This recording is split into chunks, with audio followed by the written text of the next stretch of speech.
Welcome to Tasting Wine. I'm Haley. I'm Toth. Today we're tasting, what is it called? We're tasting wine. We're tasting wine. What is it called? That's funny. We're tasting wine. That's what it's Tasting called. wine. But we are trying Laurent-Perrier. Yay! Woo! This is their La Cuvée Brut. Look at all of those bubbles. It's got some fine bubbles. Wow. I think this has got like a creamy head, like you get on a beer. Yeah, like beer. It really is like pouring a beer. Yeah. Oh my gosh. All right. How dare you compare beer to champagne?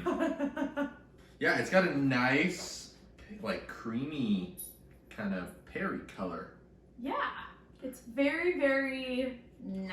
Oh yeah. Hand straw. I would say pretty fine. I would say medium, small bubbles. Yeah, medium, small. Pretty. I mean, I wouldn't call them fine. I would call them small. Yeah, but look how many. Yeah, there's so many bubbles in there. There are so many bubbles. So yeah, they were founded in 1812, which is pretty crazy. And apparently they're all still like family run. Yeah, it definitely has a pretty interesting history. Mm-hmm. So it was originally established by a guy with the last name of Perlot. I think it was Andre Perlot. And so he had a son named Alfonso, and they had the plots.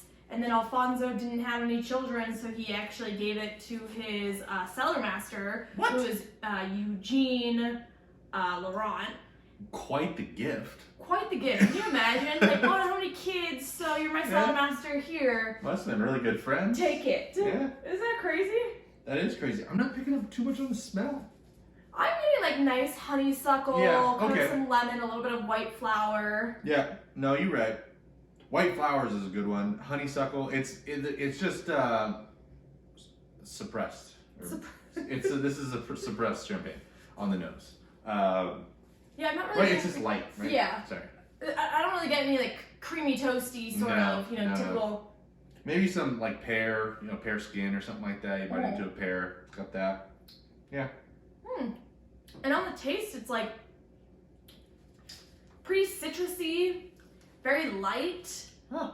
You don't really feel the bubbles No, on the taste. You don't feel any bubbles, no acidity. No acidity. Yeah. I wonder if that's because, don't they do these in stainless steel tanks? Yes, they do these in stainless steel tanks. Yeah, and is that not normal or no? I feel like they didn't always do it that way, or maybe only some of them do? I don't know. Yeah, I don't know. Huh. It's kind of tannic. Yeah, do we need to come back? I think we need to come back because there's not... Yeah, there's not much to talk about. I don't have anything to say. I mean, when you compare, like this is $50, you compare other $50 champagnes to this.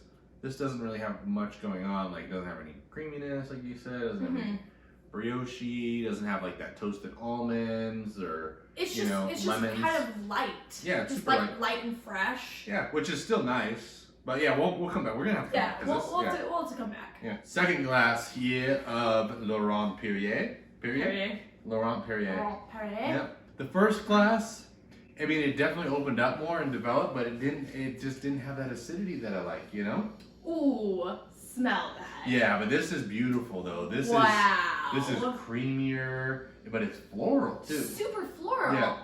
Wow, that's very, very nice. That's like some Perrier Jouet vibes. Yeah, this is like like wet flowers, like strolling through a garden after it rains type of thing. Oh, for sure. Like spring to summer type of vibes in this one. Absolutely. Yeah, that's the thing. Some of these wines you gotta wait a little bit. You gotta wait for them to open up. I like that. It's really elegant and floral on the nose. You guys might recognize the bottle, but so they're actually more well known for their rosé. They were the first house to come out with a non-vintage rosé. Yeah, they were the first ones in like 1968, and it kind of changed the world. And that's like literally changed how people view non-vintage rosé, which is crazy to think that it took that long. I know. To like come out with that, and I'm like, well, whatever. But yeah, that's like what I would say, like their signature. Like if that's like their threshold, I feel like their threshold starts there. Totally. But that one's like $75. I know. So all of these rosés can be so expensive in comparison to their Brut or Blanc de Blanc. Exactly. Yeah. Partners, and I'm like, what the hell? Well, it's just Pinot Noir. I guess it's just it's harder to grow. They don't get it every year. There's usually a limited supply of it, in Champagne. So that's what it is. But On the nose, so after that floralness, underneath it, for me, it's like splintering, like fresh splintered wood with fresh, dry dirt on top of it. Fresh, dry dirt? Soil. Soil. I taste Sorry it. that I'm trying to be artistic about it. You do the smells, I'll do the taste. Yeah, okay, what do you get on the taste then? Well, the taste, it has more acidity. I know, now it's more... Yeah, the acidity's back. So I'm like, what the heck? It just, was in a weird stage when we poured it, because now I'm in like a toss-up. Like, I think I like this one, because it has...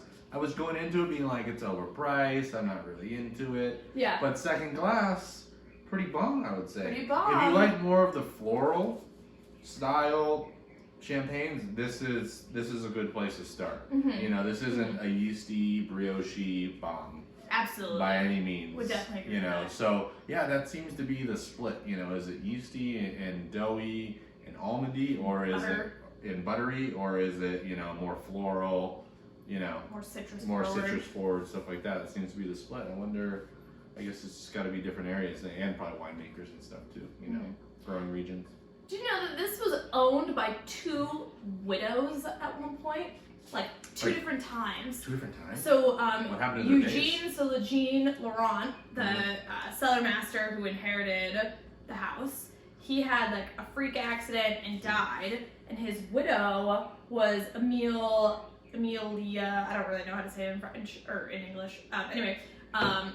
Perrier was her maiden name, so she inherited it and then decided to name the house Laurent-Perrier, and then so she had a daughter, and then her and the daughter were running it for a while, and then I believe so the daughter took over in 1925, and then I think sold it in 1935, 1932, to another widow, Marie Louise Nondenau. Her last name's a little long. And she was a widow. Her husband had died. Oh my god. And she had, I believe it was 4 children. And the 2 eldest were like off fighting the war, and then the one, Bernard, was like, no, I'm gonna get hella into champagne. Yeah. And then he kind of like elevated it from there. Yeah, heck yeah. How cool That's is crazy. that? Anyways, thank you for joining us here on Tasting Wine. You ever had Laurent-Perrier? Laurent-Perrier. Are they related to Perrier, like the sparkling water? I have absolutely Probably no not. idea. Who cares? I'm pretty sure Perrier is a pretty common last name. I know. I'm just drawing conclusions. Thank you for joining us here on Tasting Wine. Make sure you get out there and taste some wine. Make sure you get out there and taste some wine. Let us know if you've ever had Laurent-Perrier. Perrier. I was going to edit all this out. Let us know what we should try. Let us know what you're trying. Give us recommendations. Goodness. Leave a comment down below. Like and subscribe. You can follow us on Instagram. Our handle is Tasting Wine Official. I've been drinking. Okay? I know. And we'll see you on the next one. See you on the next one. Cheers. Cheers.